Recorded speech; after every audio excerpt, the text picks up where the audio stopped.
34 counts of falsifying business records in the first degree. Before being sentenced, the court will allow you, your attorney, and the assistant district attorney an opportunity to address the court with any matters relevant to sentencing. For the people. Thank you. Judge, where's the preferred place for me to stand? Wherever you feel comfortable. Okay. The defendant in this case, as you know, stands convicted of 34 counts of falsifying business records in the first degree, all Class E felonies.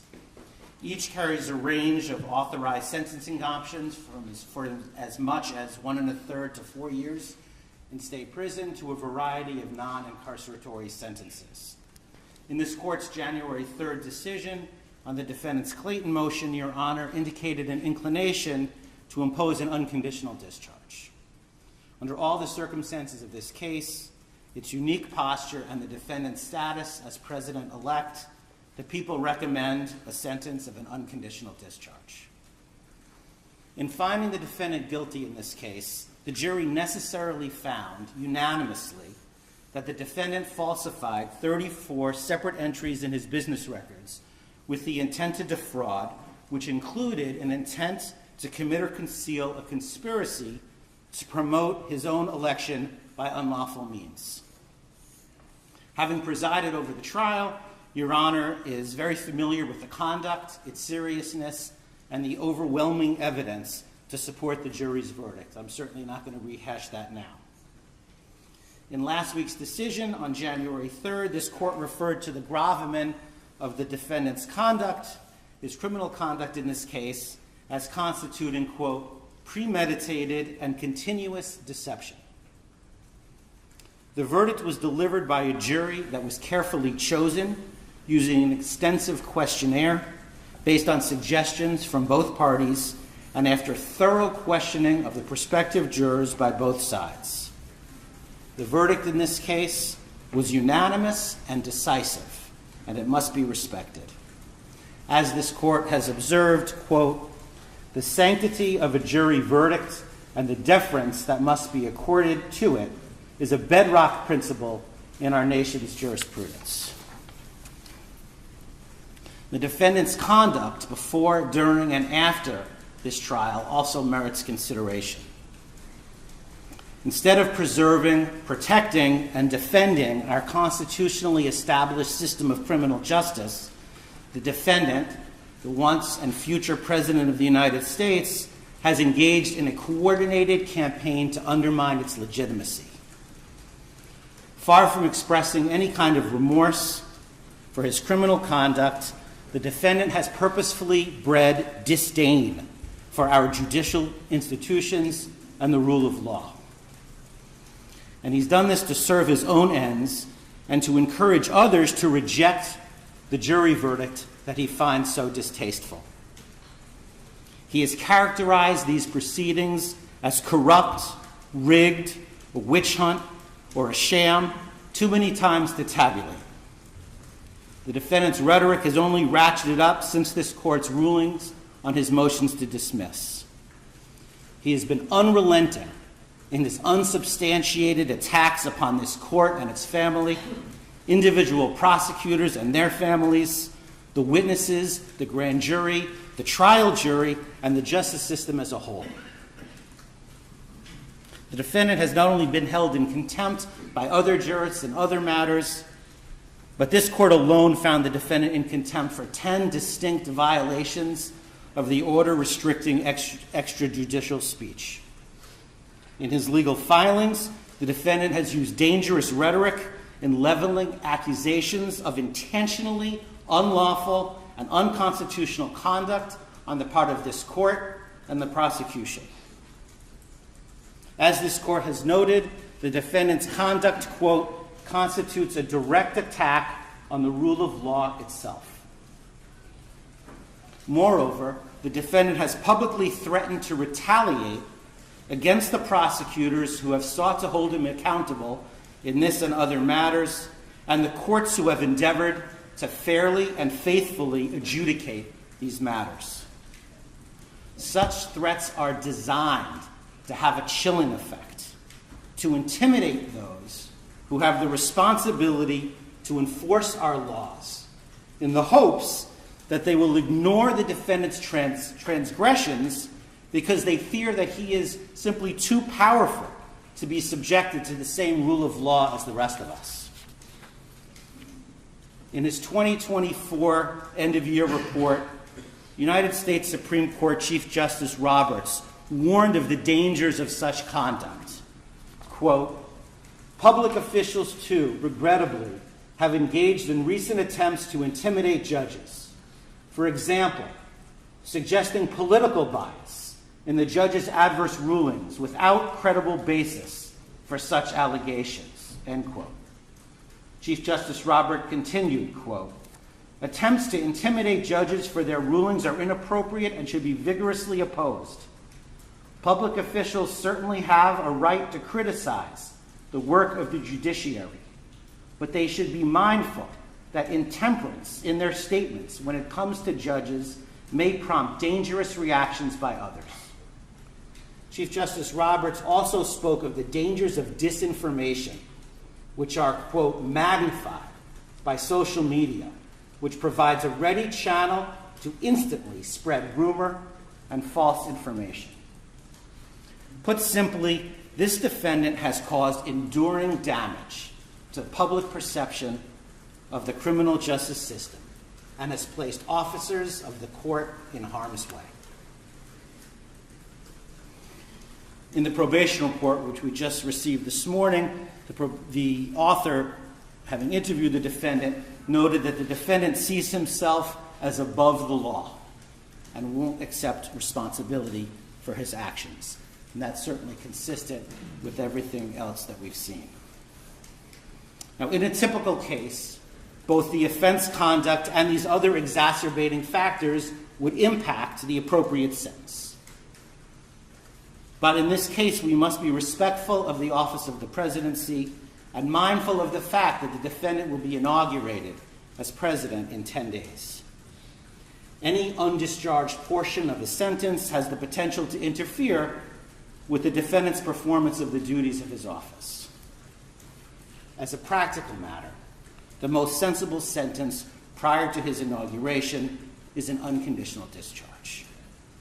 The court has expressed an inclination to do exactly that because, in the court's words, quote, "the most viable solution to ensure finality and allow defendant to pursue his appellate options is to proceed to sentence." Now, as you know, in New York, a conditional discharge is authorized by penal law, quote, "if the court, having regard to the nature and circumstances of the offense and to the history, character, and condition of the defendant, is of the opinion that neither the public interest nor the ends of justice would be served by a sentence of imprisonment, and that probation supervision is not appropriate." An unconditional discharge is authorized if a conditional discharge is authorized and, quote, "if the court is of the opinion that no proper purpose would be served by imposing any condition upon the defendant's release." Because these crimes are felonies, the court must set forth in the record the reasons for its action. The American public has the right to a presidency unencumbered by pending court proceedings or ongoing sentence-related obligations. But imposing this sentence ensures that finality. Sentencing the defendant permits this court to enter judgment, to cement the defendant's status as a convicted felon while he pursues whatever appeals he intends to pursue. And it gives full effect and respect to the jury's verdict while preserving the defendant's ability to govern. The people therefore recommend that this court impose a sentence of an unconditional discharge. Thank you. Thank you. Counsel. Thank you, Your Honor.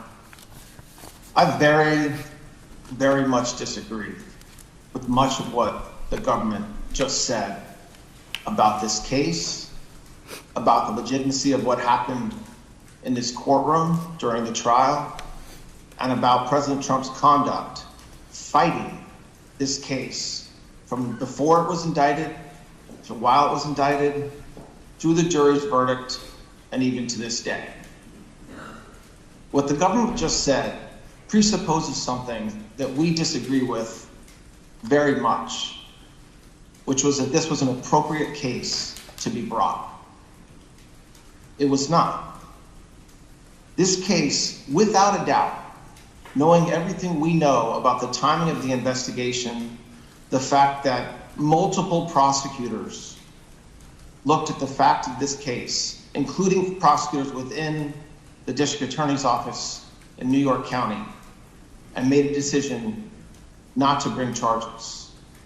As the court knows, shortly after President Trump announced his intention to run for re-election, this case was started for what amounted to a third time, which brings us ultimately to where we are today. A lot of what the government just said presupposes that this case is legally appropriate and that the charges that were brought by the people were consistent with the laws of New York. Again, we very much disagree with that, and as everybody has been noted, because it's true, we certainly intend on appealing that. And it's not, by the way, just counsel and President Trump that feels that way.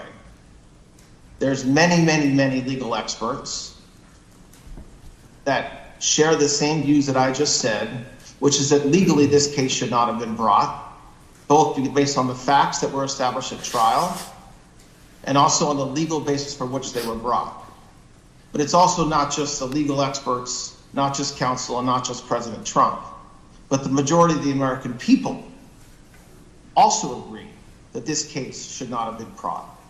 I mean, the interesting thing about the fact that there was a trial for the first time in our history, a criminal trial during an election season, is that the American voters got a chance to see and decide for themselves whether this is the kind of case that should have been brought. And they decided. And that's why in 10 days, President Trump is going to assume the office of the President of the United States. And certainly we're here for the court to sentence President Trump to an unconditional discharge. And for that, it's a very sad day. It's a sad day for President Trump and his family and friends.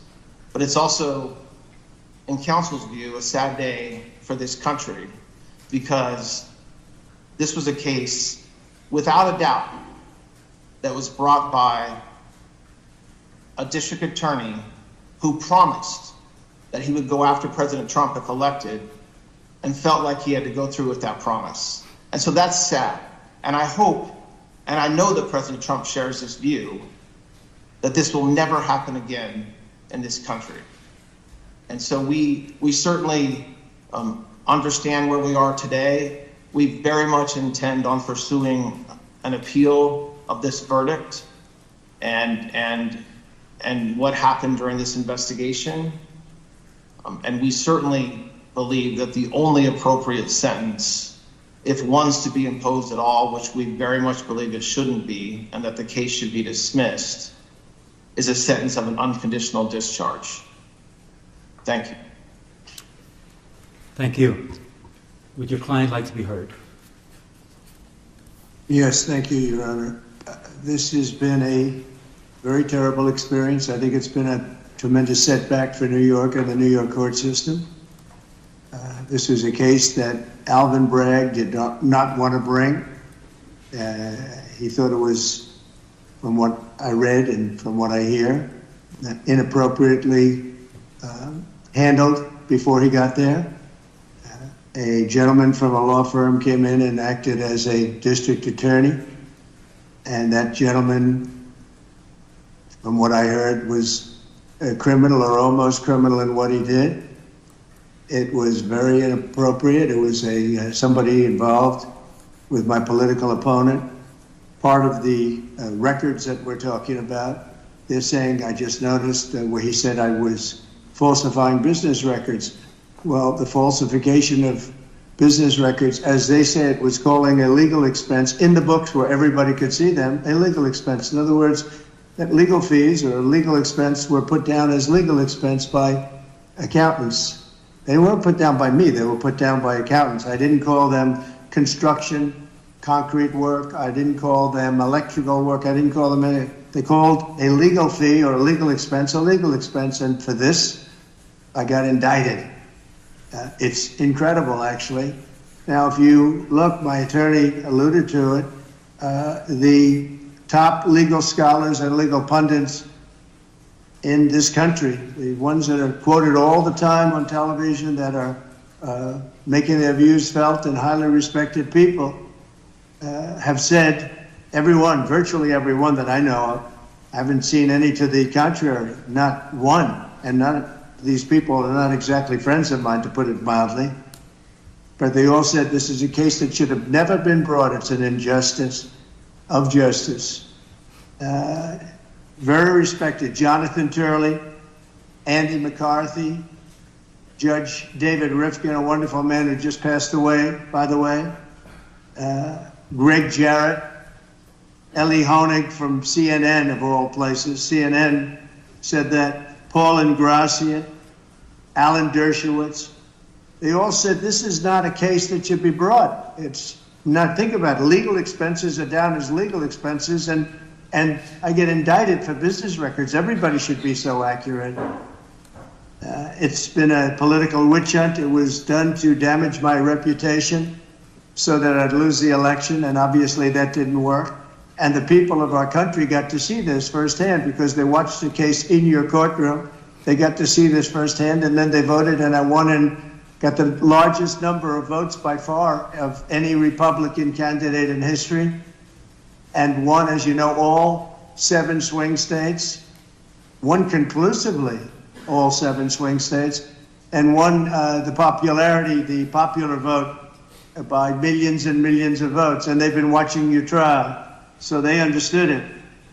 I wasn't allowed to use the lawyer-client privilege or the reliance on counsel. I had a lawyer that made this deal, and he admitted that.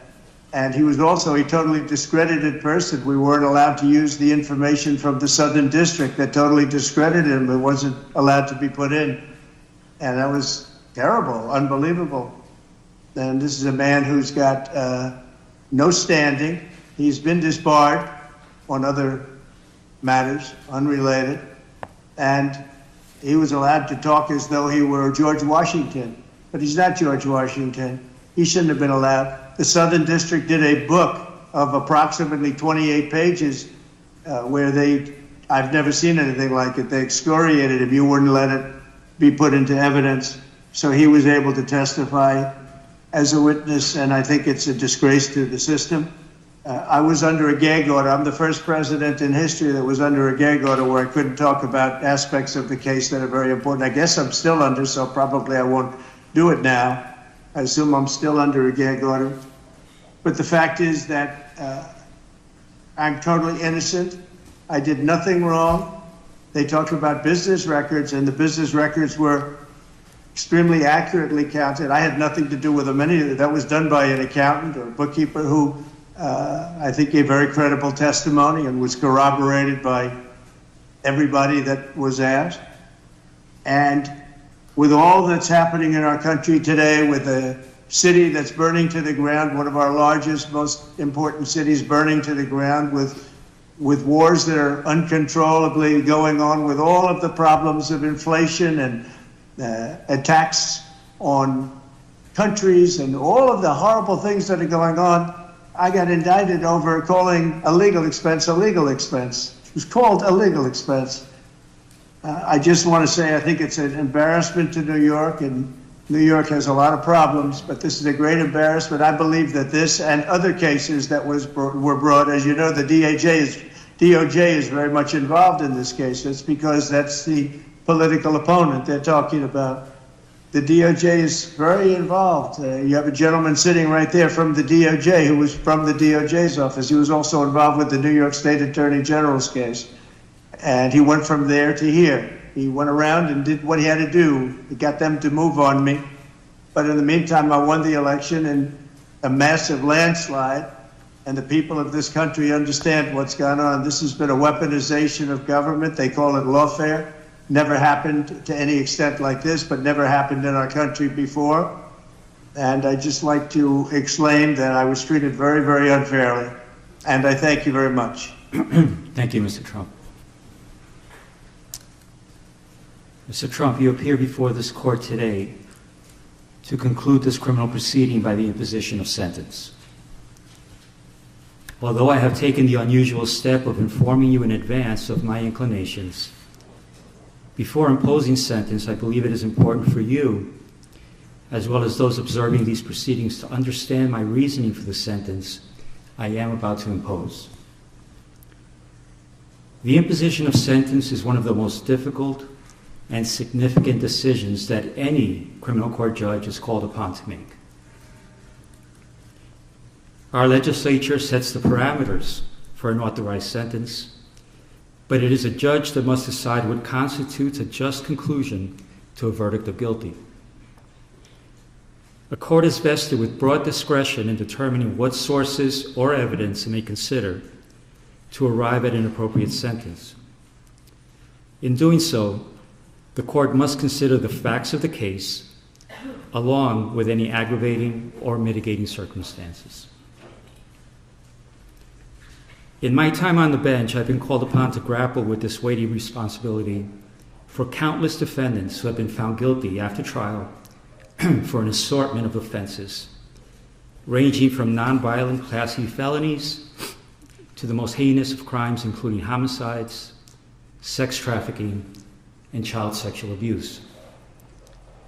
The task is always difficult and deserving of careful consideration, whether the sentence be an unconditional discharge or incarceration of 25 years to life. However, never before has this court been presented with such a unique and remarkable set of circumstances. Indeed, it can be viewed fairly that this has been a truly extraordinary case. There was unprecedented media attention, public interest, and heightened security involving various agencies. And yet, the trial was a bit of a paradox because once the courtroom doors were closed, the trial itself was no more special, unique, or extraordinary than the other 32 criminal trials that took place in this courthouse at the same exact time. Jury selection was conducted, the same rules of evidence were followed, opening statements were made, witnesses called and cross-examined, evidence presented, summations delivered, the same burden of proof was applied, and a jury made up of ordinary citizens delivered a verdict. And it was all conducted pursuant to the rules of procedure and guided by the law. Of course, part of what made it feel somewhat ordinary was the outstanding work, preparation, and professionalism of the clerks, court officers, court reporters, security personnel, and the entire staff of this building who did their jobs as they would with any other criminal trial.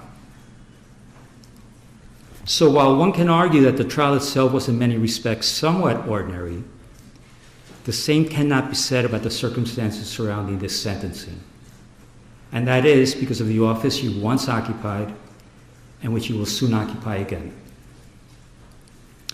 To be sure, it is the legal protections afforded to the office of the President of the United States that are extraordinary, not the occupant of the office.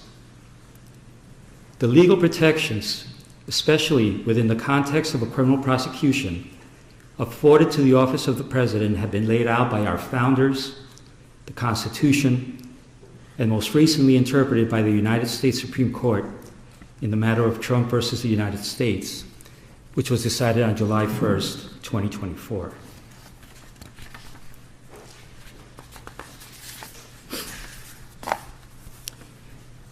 As with every other defendant in your position, it is my obligation to consider any and all aggravating and mitigating factors to inform my decision. Some of those aggravating factors have already been articulated in my Sandoval ruling at the start of this trial and by my recent written decisions on December 16th and January 3rd. Thus, they need not be repeated at this time. However, the considerable, indeed, extraordinary legal protections afforded by the office of the Chief Executive is a factor that overrides all others. To be clear, the protections afforded the office of the president are not a mitigating factor. They do not reduce the seriousness of the crime or justify its commission in any way. The protections are, however, a legal mandate which, pursuant to the rule of law, this court must respect and follow. However, despite the extraordinary breadth of those protections, one power they do not provide is the power to erase a jury verdict. It is clear from legal precedent, which until July 1st was scarce, that Donald Trump, the ordinary citizen, Donald Trump, the criminal defendant, would not be entitled to such considerable protections. I'm referring to protections that extend well beyond those afforded the average defendant who winds their way through the criminal justice system each day. No, ordinary citizens do not receive those legal protections. It is the office of the president that bestows those far-reaching protections to the office holder. And it was the citizenry of this nation that recently decided that you should once again receive the benefits of those protections, which include, among other things, the Supremacy Clause and presidential immunity. It is through that lens and that reality that this court must determine a lawful sentence. After careful analysis, in obedience to governing mandates, and pursuant to the rule of law, this court has determined that the only lawful sentence that permits entry of a judgment of conviction without encroaching upon the highest office in the land is an unconditional discharge, which the New York State Legislature has determined is a lawful and permissible sentence for the crime of falsifying business records in the first degree. Therefore, at this time, I impose that sentence to cover all 34 counts. Sir, I wish you Godspeed as you assume your second term in office. Thank you.